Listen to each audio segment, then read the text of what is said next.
Swastika itu sendiri adalah sebuah kata yang sering kita kaitkan dengan budaya Bali gitu lah. Salah satunya dia merujuk dalam bahasa Sanskerta yang berarti kesejahteraan. Nah, dengan kata tersebut kita berharap bahwa siapa yang tinggal di sana dia akan memiliki kesejahteraan dan juga bisa memiliki kebahagiaan di dalamnya. Dari modern tropikal ini yang menjadi kuat poinnya adalah bentuk dari penggunaan ruangnya dan juga pengadopsian terhadap lingkungan dan juga pengadopsian terhadap iklim yang kita miliki. Istilahnya kita meng-highlight nuansa alam Bali lah istilahnya gitu ya.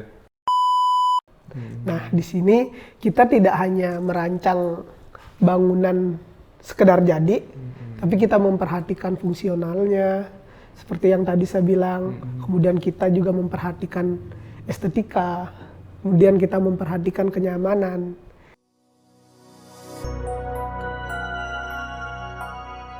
Halo sahabat Samani, kembali lagi di channel Miraland Bali bersama saya Made Arif, dan pada kesempatan kali ini kita akan membahas suatu topik yang tidak kalah menarik seperti yang sebelum-sebelumnya, yaitu pada kesempatan kali ini kita akan membahas tentang Samani Villa Pecatu. Bagaimana konsep dari salah satu tipe unit yaitu tipe swastika. Bersama saya sudah ada salah satu narasumber ataupun bisa dibilang dari tim arsitek dan tim desain dari Samani Villa Pecatu tipe swastika, Bapak Wayan Naryawan. Apa kabar, Pak? Astungkara baik, Pak.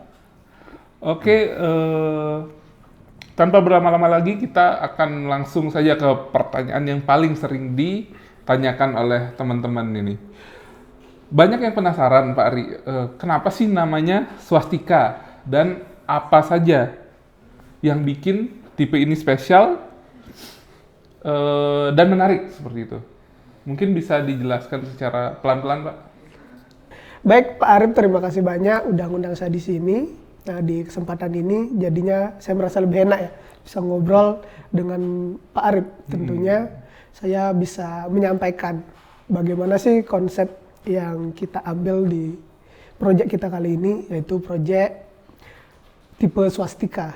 Nah, swastika itu sendiri adalah salah satu sebuah kata yang sering kita kaitkan dengan budaya Bali gitu lah. Salah satunya dia merujuk dalam bahasa Sanskerta yang berarti kesejahteraan.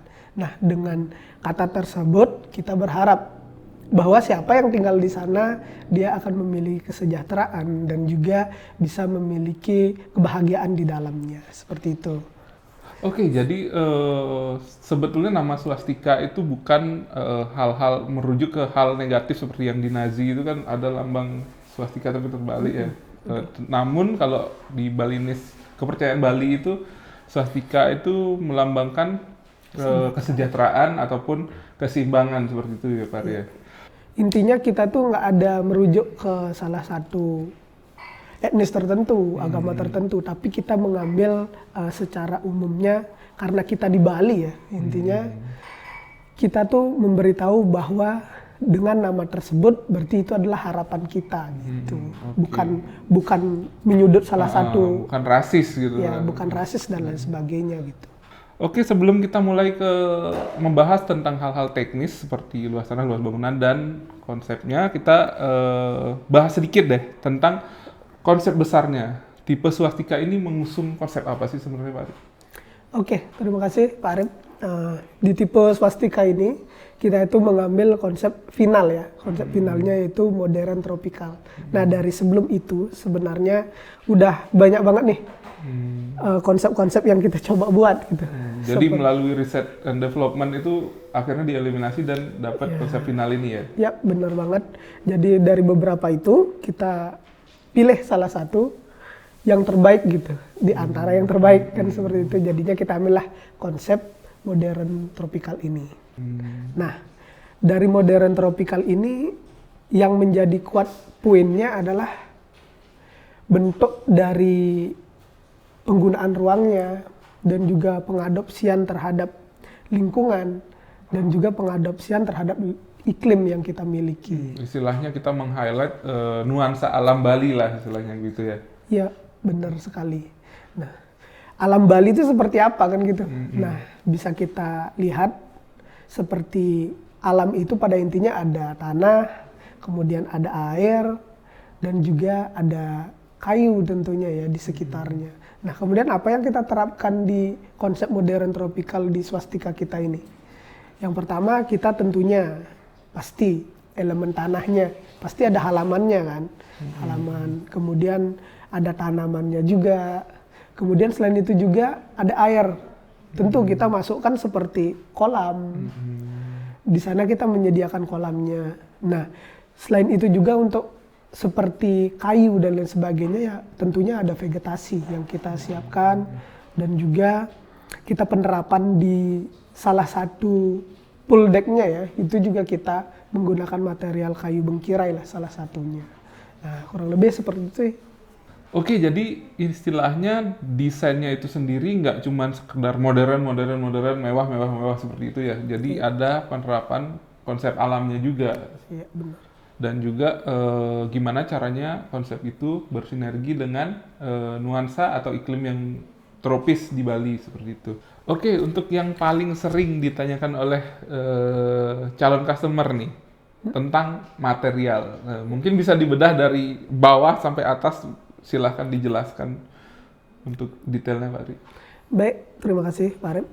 Kalau dari material ya, kita tentunya menggunakan beberapa komponen ya. Kita ketahui dulu ada beberapa dasar ini ya, bangunan tersebut ya.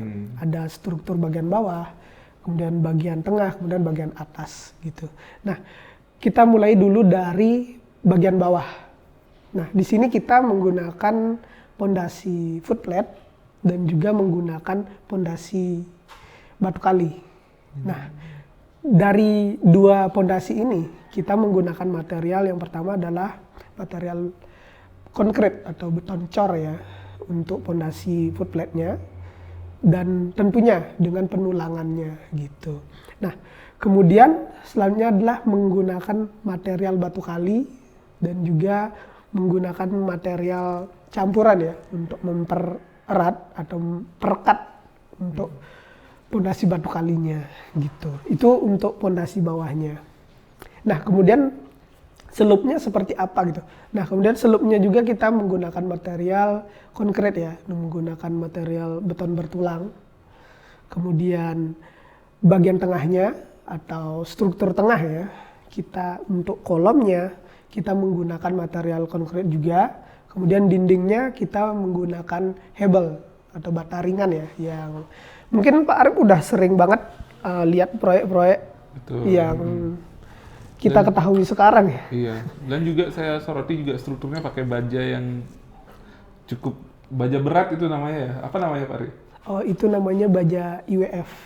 Oke. Selain kita menggunakan beton bertulang, kita juga menggunakan material dari IWF, yang dimana IWF ini akan dibungkus gitu, dibungkus atau dikomposit. Nah, dikomposit itulah kita pakai beton bertulangnya gitu. Oh, jadi istilahnya strukturnya sudah ada baja itu lalu dibungkus dengan beton bertulang seperti Ya, itu. betul. Jadi double ya istilahnya ya. Iya benar, double. Jadinya secara struktur jadinya kita bisa bilang ini cukup kuat banget gitu. Kokoh atau rigid Kokoh lah istilahnya. untuk menahan beban ya untuk bangunan tersebut. Nah, kemudian selain itu juga kita menggunakan material dindingnya itu menggunakan cat juga untuk finishingnya ya. Kalau untuk cat kan standar lah ya, catnya. cat.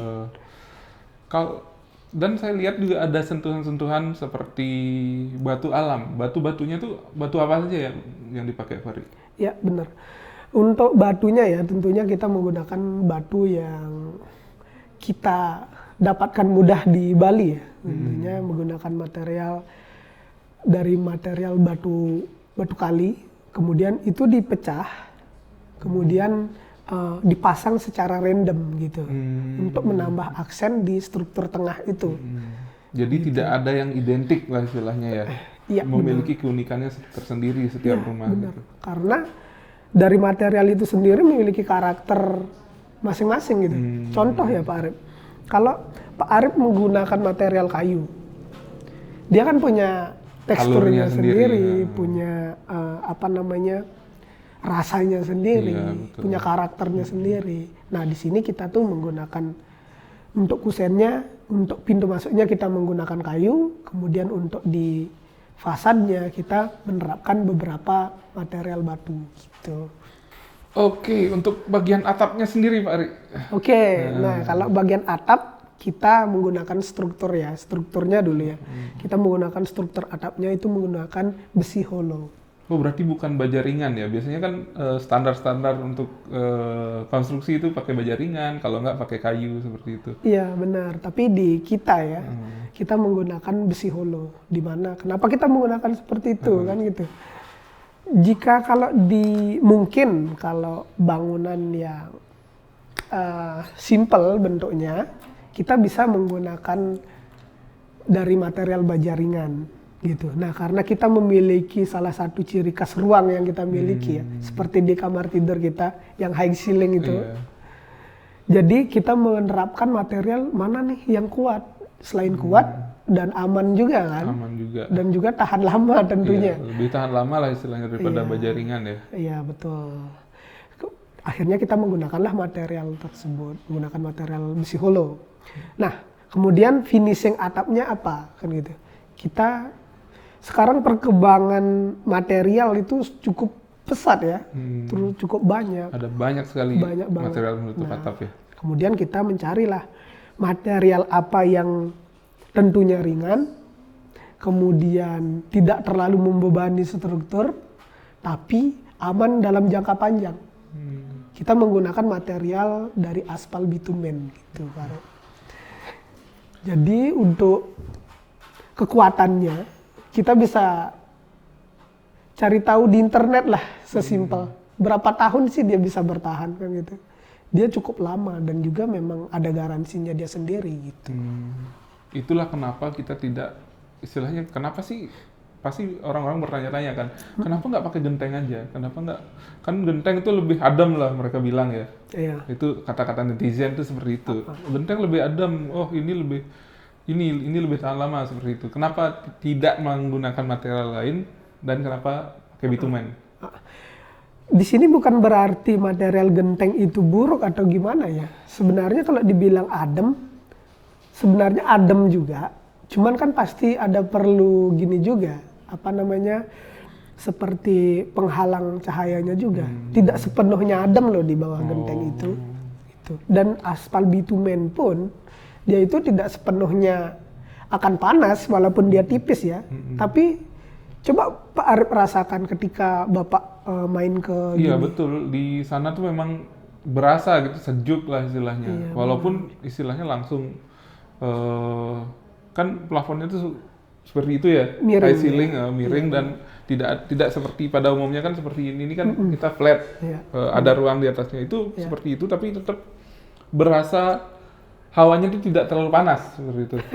Iya bener banget. Nah selain itu juga kenapa dia posisinya tinggi buat meredus dari hawa tersebut gitu. Jadi ada sirkulasinya lebih terjaga gitu. Iya benar. Oke. Selain itu juga kita juga kan mempertimbangkan dari lebar pintunya. Coba Bapak perhatikan. Pasti kan lebar banget kan? Iya, lebar dan tinggi pintunya Dan ya. tinggi gitu loh. Jadi kita bisa mengeluarkan hawa panas tuh lewat balkon misalnya, lewat balkon, kemudian lewat bukaan yang kita bikin lebar gitu. Jadi udara tuh di dalam tuh udah dipastikan sejuk gitu. Kecuali dengan posisi mungkin dengan bukaan lebar tapi dia menghadap ke barat, ya udah pasti kan panas gitu.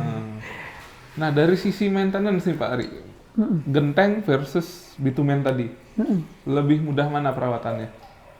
Kalau kita bisa bandingkan satu dengan yang satunya, kalau dari segi perawatan, kalau menurut saya bitumen itu mungkin memang perlu perawatan orang ahli ya untuk menggantinya, untuk materialnya.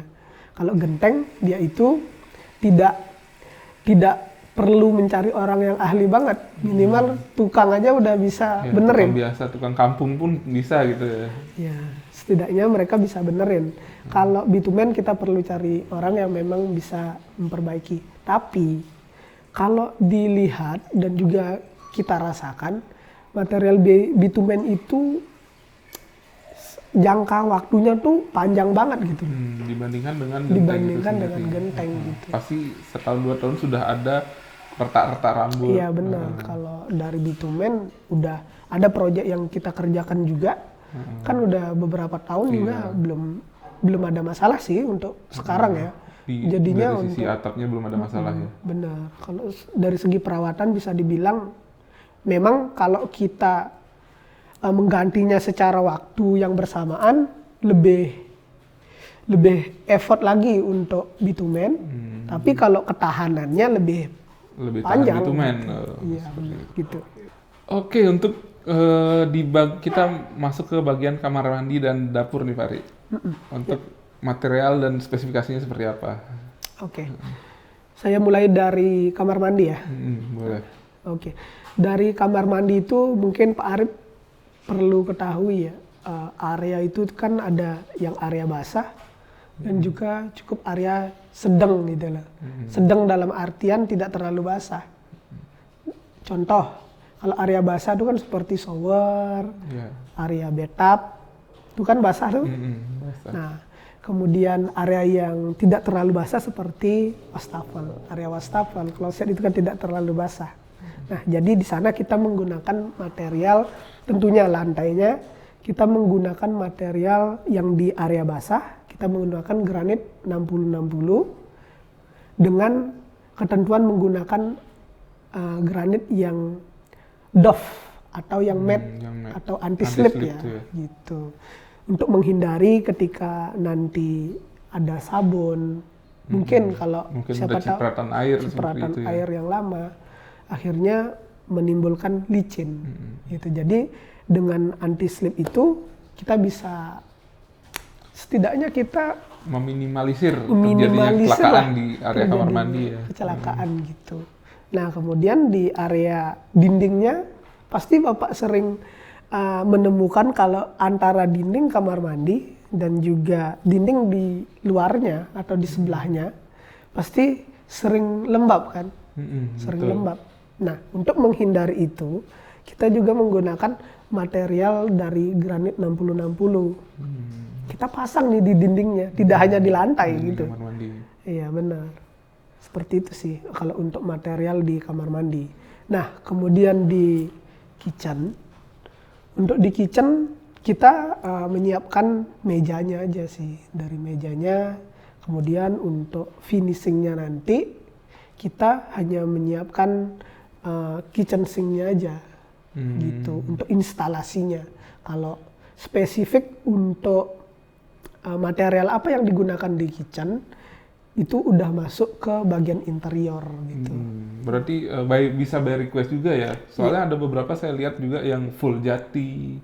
Iya. Ada yang menggunakan teraso untuk tabletopnya seperti itu. Jadi bisa misalkan ownernya minta diganti, ya kita ganti sesuai request dengan kalau misalkan butuh bantuan kita untuk interior kita siap untuk mendesain seperti Iya, itu. betul. Seperti itu. Jadi materialnya bisa dipilih sama ownernya karena kita menyiapkan konkretnya aja hanya top table dalam bentuk beton cor aja gitu. Nanti untuk finishingnya bisa diaplikasikan oleh ownernya sendiri. Bisa request itu mau seperti ini misalkan ini kan Mau pakai ini apa marmer, namanya Pak? ini pakai marmer, Marmer slab itu ya. ya atau mau pakai mungkin material yang terbaru kan banyak sekarang. Gitu. Jadi itu pilihan lah. Istilahnya keuntungan juga membeli villa inden itu seperti itu ya. Iya. Jadi kita bisa memvisualisasikan dapur kita mau seperti apa, mau menggunakan color palette yang seperti apa seperti itu. Betul banget. Dari keseluruhan rumah itu apa bisa Pak Ri? Untuk misalkan ada request kecil nih dari owner, oh saya mau kamar tidurnya seperti ini, apakah bisa itu? Untuk sekarang ya kita mempakemkan Karena kita udah melakukan analisa juga kan dari segi pencahayaan dan juga Jadi sudah yang terbaik lah istilahnya ya. ya itu yang desain yang kita desain yang paling terbaik gitu. Jadi kalau seandainya ada yang minta seperti itu, jadinya kan kita khawatirkan gitu. Memang ruangannya mungkin menyesuaikan dengan penghuninya, tapi kita kan nggak bisa menjamin nanti ruangannya dia malah ketutup semua gitu loh, nggak Nanti ada kita yang disalahin seperti itu ya. iya seperti itu. Jadi kita menghindari itu gitu biar nyaman juga, bahwa kita memberikan kenyamanan di sana. Kita sudah istilahnya sudah berpengalaman di bidang Iya, ini ya. betul. Mungkin kalau misalkan ada masukan-masukan, ini mau ganti warna ini mau ganti warna itu, silakan. Kalau itu oke lah gitu. Ini granitnya saya mau ganti gitu. Biasanya kan itu paling sering. Iya, Lantainya saya mau warna putih. Betul itu. Jadi kalau untuk pergantian seperti itu masih Oke. masih acceptable ya. Kalau secara ruang baru kita Karena takut merubah struktur juga. Iya, betul. Jadi dari segi kekuatan juga harus dihitung ulang nih, prosesnya makin lama seperti itu ya. Jadi istilahnya seluruh desain bangunan yang ada di tipe swastika ini udah dipikirkan secara matang-matang dari segi fungsinya Pak ya, bukan cuma dari visualnya aja. Ya betul sekali Pak Rep. Selain kita tidak hanya mementingkan estetika sih pada intinya, kita juga memperhatikan fungsionalitasnya dia seperti apa gitu. Oke, dari tipe swastika ini Pak Ari, apa aja sih yang udah built-in istilahnya yang kita atau customer dapatkan pada saat serah terima itu? Oke. Nah, kalau tentunya ya, kalau kita mau beli rumah dapat apa? Dapat rumah kan? Dapat rumah, udah pasti. Bener banget dapat rumah. Dapat rumah, dapat kunci juga ya? Dapat kunci.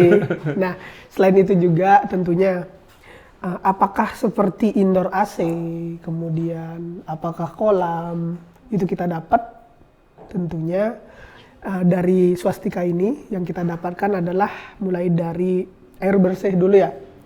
Kalau dari air bersihnya itu kita menyiapkan instalasinya gitu.